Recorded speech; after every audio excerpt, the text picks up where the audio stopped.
Hey everyone! Today I want to talk about the column 1, column 2, and complex fill, and when it is better to use a column over a complex fill. When we all first start digitizing, we get really comfortable with the complex fill tool, and we want to use it for everything, and it's great, good tool, a lot of versatility, but there are some things that's just better to use a column for. It's going to give us a little bit more control immediately on stitch lines and the way things stitch out, where you could get the same effect with a complex fill, but you're going to have to spend a lot more time and energy to make it happen. So let's go look at it.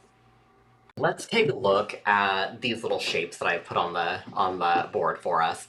Some of these are better for a complex fill, some of them are better for a column, and let's explore that. Our first shape here could be either, honestly. Uh, if we go over to the side on our toolbar, our complex, or our column 1 and column 2 are the second little square over here. If we click and hold, it gives us the options for column 1, column 2. There are quick keys that are automatically programmed into the software. I have my column 1 set up as a 1 for me. I never use column 2, I'll be honest. It's the same thing either way. With column 2, it works a little bit more like a complex fill, where you're going to fill out one side of an object, and then go back and fill out the other side of an object, and then put in your stitch directions. If I'm going to go through all that work, I'd rather just use a column 1 from the get-go and do that instead. It's kind of a personal preference thing. So play with both, see which one you like. I'm going to talk about the column 1 today. We'll talk a little bit about column 2 as well. So let's just do the first shape as a column 1. I've got column 1 selected. I'm going to push the 1 key on my computer, and I'm going to use Alt to constrain my movement. So I'll go ahead and make my first point here. I'm going to push Alt to then go over. Notice if I go Alt, it's going to constrain my line to every, I think, 15 degrees, and I want to make all right angles on the shape, so I'll just use that. Ooh. Don't hold Alt while you scroll, or you'll zoom. Okay, so I'm going to come out of the bottom. I will push Alt again, get it nice and lined up with the bottom of my shape, and then do the same thing on this side. Push Enter, and I have a column 1 put in. So if I do this first shape as a column 1, we're going to get really nice stitches all the way down, a beautiful satin. It's a straight line, so and with no shaping. It's great for a column 1. It is equally great for a complex fill, right? Let me get out of this, I'm going to push Escape to get out of that element. If I duplicate this, which you can Control D or right-click and click Duplicate, we can get a second one of these, and let's just convert this to a complex fill, shall we? If we go to right-click, Operations, change element type, we can change this to a complex fill and go and just replace it.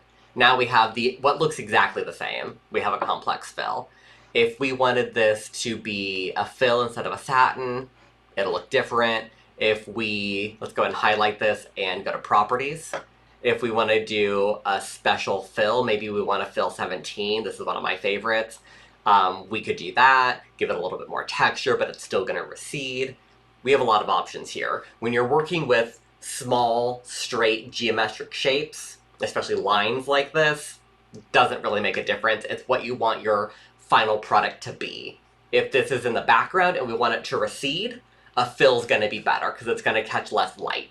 If this is, let's say, a nature scene and this is a trunk of our tree, a satin might be a really good choice because it's going to catch more light, it's going to come out of the embroidery more, it's not going to recede into the background as much as a fill will. So possibly setting this up as a complex fill with a satin stitch will do that for us, right? Well, if we don't have a weird fill set, let's set you back as a satin. Okay, it could be... Why are you fighting with me now? What happened here? Default fill, apply. Oh, it's still saying it's a fill, not a satin. Why? If you mess with it too much, it might get mad. Which mine certainly has. I don't know why it's being finicky now. Well, We made it angry. I'm gonna just delete it, duplicate the vector shape, and we'll do another one as a complex fill so we can look at it. Your complex fill is over on the side, it's the third one down, or if you're like me, I use C as my quick key, and we'll do the exact same thing. I'm gonna start my first point, I'm gonna push Alt to constrain my lines, I'm gonna scroll down, push Alt to constrain my lines, Enter to finish my shape. I have no hole, so I'll push Enter, and I will start at the bottom and start at the bottom, stop at the top. Complex fill. If we wanted this to be a satin, we can just go up here and change it to, well, we have to highlight it first. We can go up here and change it to satin. Lovely. If we wanted it to have the stitch line running perfectly across, we can go through and change that as well. Let's get out of this shape. Click on our complex fill, go over here where it's insert stitch directions, highlight that, and we can see there's a stitch direction in here right now. If we set that so that it's at 90 degrees, it will be at 90 degrees. If we wanted to set it at a really severe angle, that's a little too severe for it to be a satin. There we go, we can set it at a more severe angle. We've got some wiggle room when it comes to our complex fill. So that is something else to keep in mind. If we're keeping regular geometric shapes nice and even, and it could be a column or a satin complex fill. If you want to change what your stitch direction is doing, that's a nice way to do it. But again, the most important takeaway is you're going to decide what you want to do in your embroidery based on what the shape is and how much you want it to pop from the embroidery and how much you want it to recede. So let's move on to our next shape. Our next shape is a weird shape. And with what I have right now, it is a big weird shape, right? So let's see how we do with this being a column. And I'm going to tell you right now, spoiler, it's not going to do great. Mostly because we've got these massive points, right? So like from here to here, it's almost 200 points. That's gonna split. We're not gonna get a clean satin. 126 points, that's gonna split. We're not gonna get a clean satin stitch.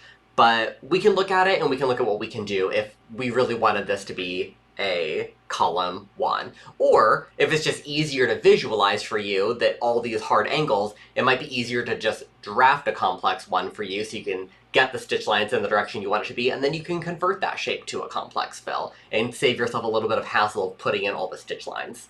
So let's just look at it. I'm gonna select my 1 again, and this time I don't get to use my Alt key to constrain my work, but I am going to try and be kind of precise, so I will zoom in a little bit. Okay, when we get to corners, I like to kind of help myself out and give myself a little bit of an ease in to these corners. Ooh, let me back that up.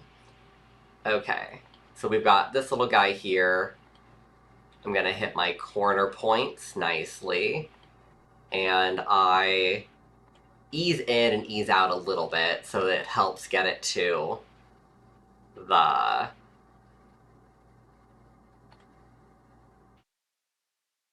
so it'll help get it to or through that corner without the stitch lines really piling up on themselves.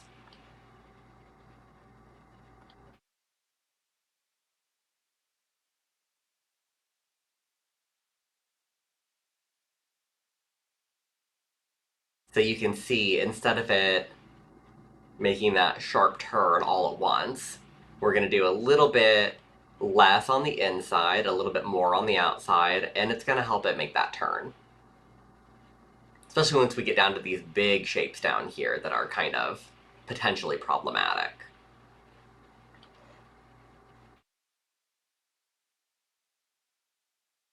There we go. And... ooh, not you. Alright, so let's zoom back out. Here's what we're seeing. We're getting a lot of split because this shape is huge. If we really wanted this to be a complex fill, maybe, I don't know, you're doing this in puff or something, and it has to be edge to edge and you cannot have any split, we can go into our properties and turn this to 0, which will turn off the split. And if we turn off, you're still going to see a little bit in here where it's getting quite dense. If we turn off short stitch, it will turn that off.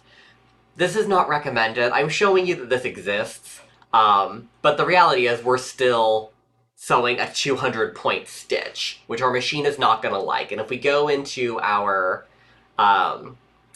design checker, it's going to point out that we have stitches that are too big and our column stitches are wider than 100 points throughout most of it, and it's not happy with us. So this is not great for a shape of this size. While it might be very good for this shape, geometrically, not great for the shape of this size. So we have some options here. We can leave, for instance, our short stitch on. That's going to help us a little bit. If we maybe set our split not to happen greater than 90 points, that will give us a little bit more satin, but we're still going to have some split, so it's not ideal. If we change this to a complex fill, we're going to have a lot more control over what the shape is doing, and we can make it look a lot better. Now, just for the sake of argument, if this were a smaller shape, I'm going to go ahead and duplicate this. So I'm going to highlight this, I'm going to copy paste with my mouse and make this smaller. Because I do want to point out, this is a really good shape for something smaller. If we were doing... Let's turn off our short stitch. If we were doing something that was this complicated, but in a smaller shape, where the smallest point here is under 90, I think the default is 80, but I set it to 90. Let's set it back to 80. If our smallest point were under 90, this is quite nice. And honestly, this is small enough now that turning our short stitch on will help us and it won't be very visible. So I would leave that turned on. And we'll get a little bit of a split happening right here, but that's just going to help our sew out, and it's going to not give us bobbin breaks or false bobbin breaks, and it'll just be nice and clean. And then our largest stitch here is 73 points, and that's dreamy. This over here is only 44 points.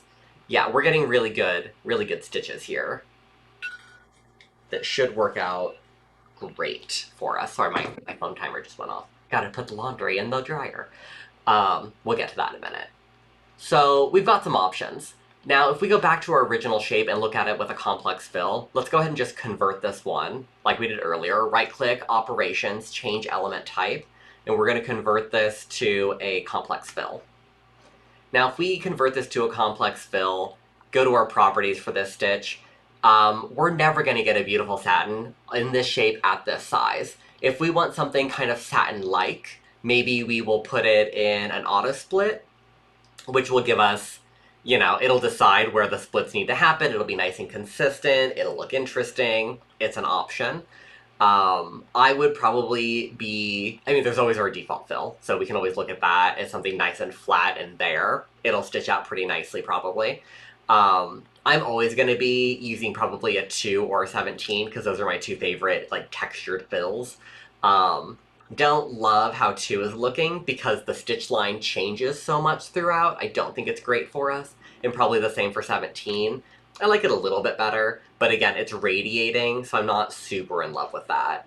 If we wanted to draft this as a complex fill and have the stitch line only running in one direction, that is going to be easier for us to stitch. So because we converted this from a column where each of our point sets dictates our stitch direction, we're getting all this, you know, radiating stitch line, which if that's what you're going for, that's a really great way to get it, right? It's very fast, very easy. We know it's going to stitch well. You can draft it as a column and then convert it to a complex fill. If we look at our stitch lines, though, we can see all of this happening here, and I'm not super in love with that. So maybe we just turn this off, and let's draft it as a complex fill on our own, so that we don't have to convert anything. Sorry, I start drafting and then I stop talking, and that has to be super annoying for you. I will work on that. As a human. Okay, last point. Enter. No holes. We'll start at the top this time and end at the bottom. Now that we're looking at that, we have... Oh, sorry, we have it set up as stitching I changed it earlier, so it's still stitching a satin. Let's change it to a fill. There we go. Nice and lovely. If we go to our stitch lines, we have one stitch line running this whole thing. And now if we were to change this to one of our preset numbers, it'll be nice and even across and look pretty good overall, probably. 2 is not the best one for this, for the thinness of this shape, but 17 is pretty nice. So yeah, it kind of depends on what we're going for again. If we want this to be a complex fill, but we don't want it to fully recede to the background, maybe a preset stitch type will be nice, putting a preset fill so that it gives a little bit of pop, a little bit of dimension, but it's not as full of a pop compared to a satin. If we want it to fully recede, just a default fill or a tatami fill will look really nice. And for the size and shape of this, either of those could be quite good. If this were a smaller item like the one we duplicated over here, I would definitely want to use this as a column because I think it'll look really great and it'll stitch out really nicely. If it's quite large like this, if it's several inches and we're getting huge stitches, it probably wants to be a fill. Now our last one to look at and consider is outlining. And the more complicated our outlining shape, the more it really needs to be a column. For our less complicated shapes, like this one where it's just a circle, you could do either. It kind of depends on what you want that effect to be. Do you want there to be a satin border around the edge? In which case, you could use a column or a single line and get that really nice satin edge. If you want it to recede and you want whatever's in the center to pop more, let's say you're doing this on, maybe it's a puff design again, and your background is a circle, maybe there's another fill on top of that, and then maybe there's going to be some lettering in the middle and it's going to really pop. Or maybe it's a bullseye, right? And you want the center to really be more vibrant for some reason than the outside edge. In that case, you might want to use a fill. So if we just look at these, let's go ahead and draft 2 fills. We're going to draft the blue and the pink all as one design. And that's going to make our life a little bit easier. So I'm going to use my complex fill. I'm going to go over here and select my circle input to make my life easier. Because why work this hard when we don't have to? And we have a complex fill. It's not perfect, but it's good enough. We have a complex fill here. I'm going to go ahead and do the easy version of this because I want a perfect symmetrical border all the way around. So I'm going to go ahead and copy and paste that complex fill. So I have 2 of them now. I'm going to change the background to pink, so it's a different color from my foreground.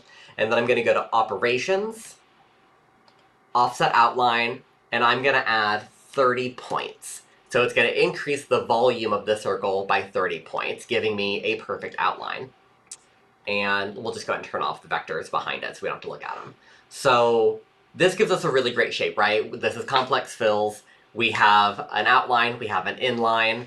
We unfortunately do have pink throughout the whole shape, but we can get rid of that if we don't want it there by selecting pink, selecting blue, going up to our subtraction tool and subtracting the excess pink from underneath the blue. There's a video on this if you want more detail on that. And that gives us something good to look at. The downside of doing a border like this in a complex fill when it's quite small is that parts of this is going to want to stitch as a fill, parts of this is going to want to stitch as a satin. And that's super annoying for us because it's inconsistent, right? So complex fills, not my favorite tool for doing outlines most of the time. Instead, I prefer to do a column 1 or a single line if it's just a circle. But let's pretend that it needs to be a column 1 because it's not a perfect circle and it's got angles and it's got, you know, some of it might be bigger than other bits. So if we do if we do a column 1, we can start anywhere in the circle that we want to, and I'm going to give myself a few points of overlap with the pink, so it's just easier. And I don't have to go in and add that later. But we'll just work our way around, keeping an eye on this stitch line so that we know we're going to get a nice even stitch out. And try and like visualize that you're stitching out from the center. And I'm going a little bit fast here, so some of my lines may not be perfect, but we could always go back and adjust them later if we needed to.